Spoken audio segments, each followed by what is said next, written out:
ونسلم على رسوله الكريم اما بعد فاعوذ بالله من الشيطان الرجيم بسم الله الرحمن الرحيم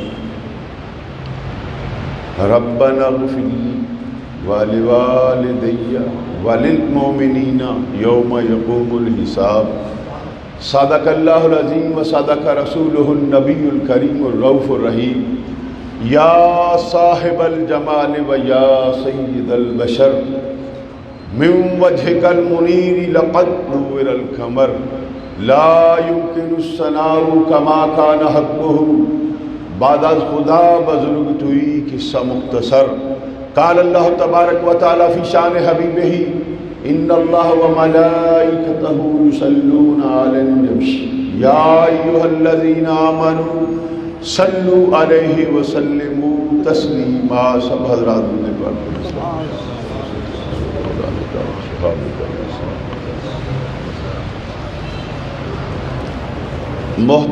محترم سامعین و ناظرین و حاضرین، جو آیت مبارکہ میں نے تلاوت کی ہے اس کا ترجمہ و مفہوم کچھ اس طریقے سے ہے کہ اے میرے رب. کیا میں ویلا شیلوں والا مولوی نہیں، میں بالکل سیدھا جہا مولوی ہاں. تسی بہ کے سننا تے اندر دماغ دے میری گل نوں راسخ کرنا ہے.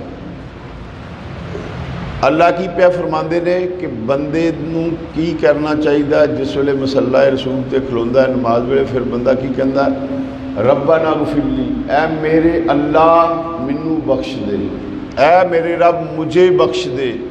پھر کیا کہتا ہے میرے والدین کو بخش دے. پھر کیا کہتا ہے اے مالک کل قیامت کے روز میرے نبی کی جتنی امت حساب کے لیے کھڑی سب کو معاف فرما. اب یہ حافظ صاحب قبلہ صاحبزادہ صاحب بیٹھے ہیں، بات یہ ہے مجھے ایک بات بتاؤ، یہ دعا کون مانگے گا؟ نہیں سمجھے؟ جو 5 وقت نماز پڑھے گا وہی یہ دعا مانگے گا، اور جو نماز کے قریب نہ آیا وہ کم وقت یہ دعا کیسے مانگ سکتا ہے؟ بات یہ ہے اگر اپنے ماں باپ سے وفا کرنی ہے، اپنے آپ سے وفا کرنی ہے تو پھر تجھے مصلی رسول پہ آ کے نماز پڑھنی ہے. جو نماز نہیں پڑھے گا اسے کوئی بھی عبادت قبول نہیں، چونکہ میرے رب کریم کے پیارے رسول نے فرمایا نماز تجھ پہ فرض ہے. یہ وہ دعا ہے جو میرے اور آپ کے آقا کریم علیہ السلام پڑھتے رہے. یہ وہ دعا ہے جو سیدنا ابراہیم خلیل اللہ علیہ السلام نے پڑھی. میرے پیارے بھائیوں، بات ہے ماں باپ کا اگر ادب کرنا ہے، ماں باپ سے وفا کرنی ہے تو پھر نماز پڑھنی ہے. جو بندہ نماز نہ پڑھے پھر یہ کہے میں پیر ہوں، وہ پیر نہیں، وہ شیطان ہے، اس سے دور رہو.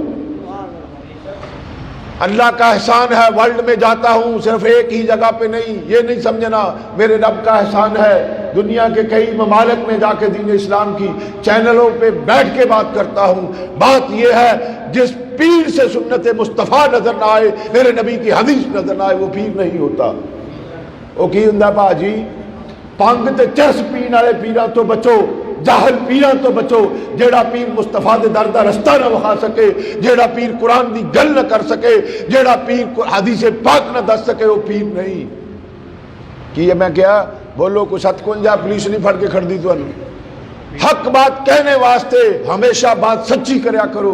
میرے پیارے بھائیوں، بات ہے یہ بھابے عبدالغفور صاحب کی والدہ کے چہلم کا پروگرام ہے. بات یہ ہے مجھ سے پہلے صاحبزادہ بیٹا جی، یہ جو پیرزادے بھی ہیں جو بھی ہیں میرے تو بچے ہیں، یہ کہہ رہے تھے کہ بابا جی بھی نمازی ہیں، ان کی اولاد بھی نمازی ہے. وہ کہہ رہے تھے کہ بابا جی بھی جو ہیں وہ بھی سب سے محبت کرتے ہیں، ان کے بچے بھی محبت کرتے ہیں. یعنی بات یہ ہے گواہی کس کی؟ جو آپ کے امام و خطیب ہیں. میرے پیارے بھائیوں، بات غور سے سنو. امام و خطیب مسجد میں کھڑے ہو کے جس بندے کے بارے میں یہ کہہ رہے ہیں وہ میرے پیچھے 5 وقت نماز پڑھتا ہے، یہ کتنی اچھی گواہی ہے. بات یہ ہے اپنا ایسا کردار بنا جاؤ کہ دنیا یہ کہے یہ بندہ اچھا تھا، یہ بندہ اچھا ہے، یا بندہ اچھا تھا تو تب کہیں گے جب جنازہ اٹھ جائے گا. میرے بھائیوں، بات ہے نبی کریم رؤوف رحیم صلی اللہ تعالی علیہ وآلہ وسلم نے کیا ارشاد فرمایا؟ کنز العمال اور دیگر کتب کے اندر موجود ہے۔ حضور علیہ الصلوۃ والسلام نے ارشاد فرمایا تیری جنت تیری ماں کے قدموں تلے ہے۔ کیا ہے؟ جنت بابا جی سلیم صاحب خلیفہ صاحب کیا ہے؟ ماں کے قدموں تلے ہے۔ بھائی ارشاد صاحب بہو جی اگر کوئی بندہ اپنی ماں کی خدمت نہ کرے، اگر کوئی بندہ ساری زندگی اپنی ماں کا نافرمان رہے، ساری زندگی اپنی ماں کو دکھ دیتا رہا، ساری زندگی ماں آنسو بہاتی رہی، ارے ایک وہ وقت تھا جب تیرا بچپن تھا، تیری ماں کبھی تیری گندگی صاف کرتی تھی، کبھی تیرے آنسو اپنے آنچل سے پوچھتی تھی، کبھی تیرا ناک بہ رہا ہوتا تھا تو تیری ماں اپنے آنچل سے وہ کیا کرتی تھی؟ تیرے ناک کو صاف کرتی تھی، کبھی تجھ پہ بیٹھنے والی مکھیوں کو ہٹاتی تھی۔ ارے تو مسلمان تجھے شرم نہ آئی کہ تیری ماں بوڑھے وقت میں اپنے اسی آنچل سے پھر اپنے آنسو پوچھ رہی ہے تیرے دکھ کی وجہ سے؟ یہ سبحان اللہ کا وقت نہیں ہے، یہ اللہ سے معافی کا وقت ہے کہ اے رب کریم ہمیں اس پروگرام سے دور رکھنا، ہمیں گستاخی والدین سے دور رکھنا۔ میرے نبی کے پیارو، نبی کریم رؤوف رحیم صلی اللہ تعالی علیہ وآلہ وصحبہ وسلم ارشاد فرماتے ہیں، صحیح ستہ کی حدیث مبارکہ ہے، مسلم و بخاری اور دیگر کتب کے اندر موجود ہے، حضور علیہ الصلوۃ والسلام نے فرمایا خاک آلود ہو اس کی ناک۔ کیا؟ یہ ناک جو ہے میرے نبی نے فرمایا اس کا پنجابی ترجمہ تیری ناک مٹی چ مل جائے کہ کیا؟ میرے نبی کریم رؤوف الرحیم صلی اللہ تعالی علیہ وآلہ وسلم نے 3 مرتبہ یہ ارشاد فرمایا۔ اب صحابہ کرام کے نالین پاک کے صدقے جاؤں، خدا کی قسم کہیں ہماری رہنمائی اہل بیت مصطفیٰ فرما رہی ہے، کہیں میرے نبی کے صحابہ ہماری رہنمائی فرما رہی ہے، کہیں ہمارے ائمہ مجتہدین ہماری رہنمائی فرما رہے ہیں۔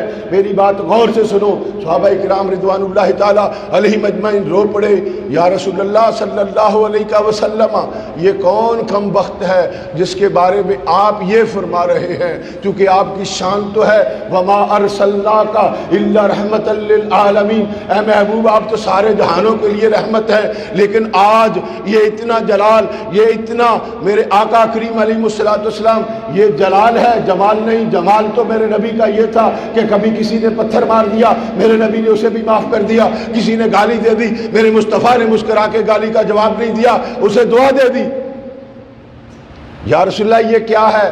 فرمایا جو اپنے ماں باپ کا بڑھاپا پائے، کیا کرے؟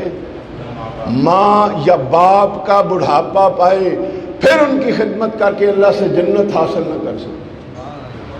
یعنی جس نے ماں باپ کی خدمت کرنی ہے جنت کا وہی حقدار ہے، جس نے ماں باپ کا کہنا ماننا ہے، ماں باپ کی فرما برداری کرنی ہے۔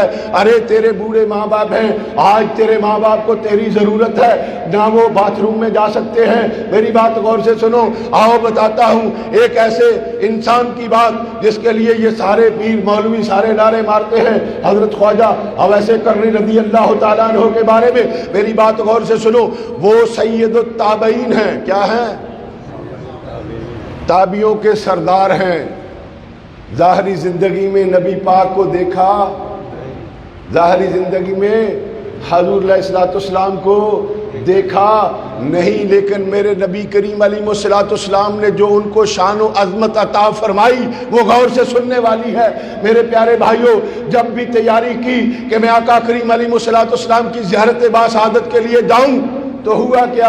بوڑھی ماں تھی، آنکھوں سے اندھی تھی، تو جب بھی آپ نے تیاری کرنی، رات جب کہنا امی میں نے صبح مدینہ منورہ حضور علیہ الصلوۃ والسلام کی بارگاہ بے کسبنا میں جانا ہے، امی نے یہ نہ کہنا کہ میں تجھے جانے نہیں دیتی، مومنہ تھی۔ وہ بات غور سے سنو، وہ بھی تو نبی پاک کی غلام زادی تھی، کہنا نہیں کہ نہ جاؤ، لیکن جب صبح ہونی، جب رخصتی کے لیے جانے لگنا، تیاری کرنا، تو پھر کہنا اماں نے ارے میرے بیٹے اویس تو جا رہا ہے، یہ بتا مجھے تو باتھ روم کا بھی نہیں پتا، مجھے نہیں پتا پانی کہاں پڑا ہے، مجھے نہیں پتا میرے لیے روٹی کا انتظام کرے گا، ارے بیٹے مجھے کس کے سہارے چھوڑ کے جا رہا ہے۔ پھر وہی ملتوی کر دینا پروگرام کہ ٹھیک ہے اللہ تیری رضا ہے، میں ماں کا ادب کروں گا، کیوں کروں گا۔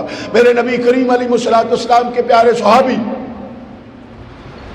حضرت ابن باہما رضی اللہ تعالیٰ عنہ میرے نبی کریم رؤوف الرحیم صلی اللہ علیہ وسلم کی پاک بارگاہ بے کس پناہ میں آئے، آ کے عرض کرنے لگے یا رسول اللہ صلی اللہ علیہ وسلم، میں آپ کے ساتھ جہاد پہ جانا چاہتا ہوں، میں آپ کے ساتھ غزوات میں جانا چاہتا ہوں، میں آپ کے ساتھ جا کے جنگ کر کے کفار کا قلع کما کرنا چاہتا ہوں۔ میرے نبی کریم علیہ السلام کے پیارو، آؤ بات غور سے سنو، میرے مصطفیٰ کریم علیہ السلام نے یہ نہیں فرمایا ہاں ہاں مجھے بندوں کی ضرورت ہے، نفری کی ضرورت ہے۔ قاری صاحب قبلہ بات غور سے سننے والی ہے، کائنات میں کوئی ایسا سپہ سالار آیا نہیں، کوئی ایسا جرنیل آیا نہیں جو میرے مصطفیٰ کے نقش قدم پہ آتا۔ میرے نبی کریم علیہ السلام نے کیا فرمایا؟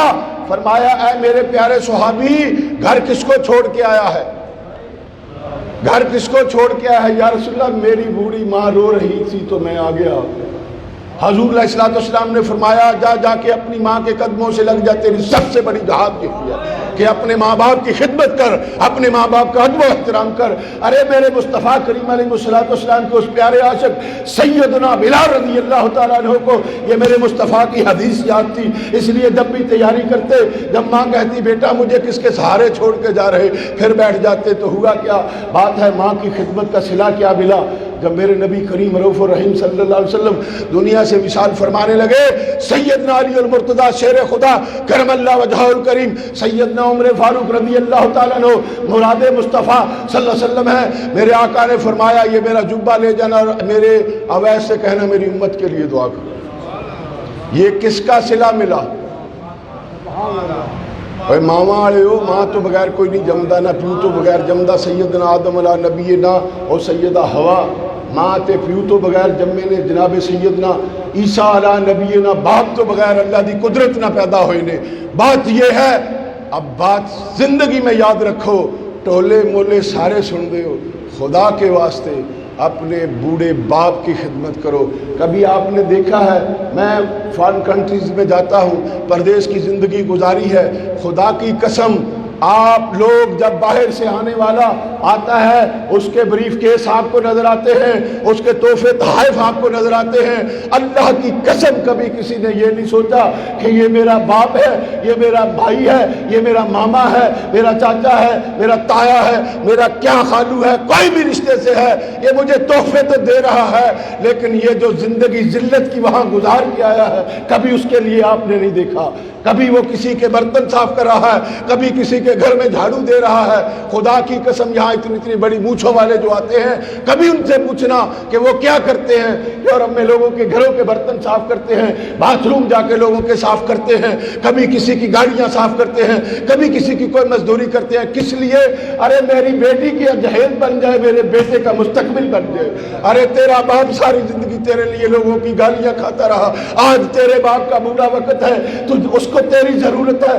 ارے تجھے بھی تو شرم آنی چاہیے، جو کل تیری ماں اپنے آنچل سے تیرا ناک صاف کر رہی تھی، اگر آج اس کی بوڑھاپے میں اسے تیری ضرورت ہے تو مزہ تب ہے جو اپنی ماں کے ساتھ وہی سلوک کر جو بچپن میں اس نے تیرے ساتھ کیا۔ اللہ میرا کہنا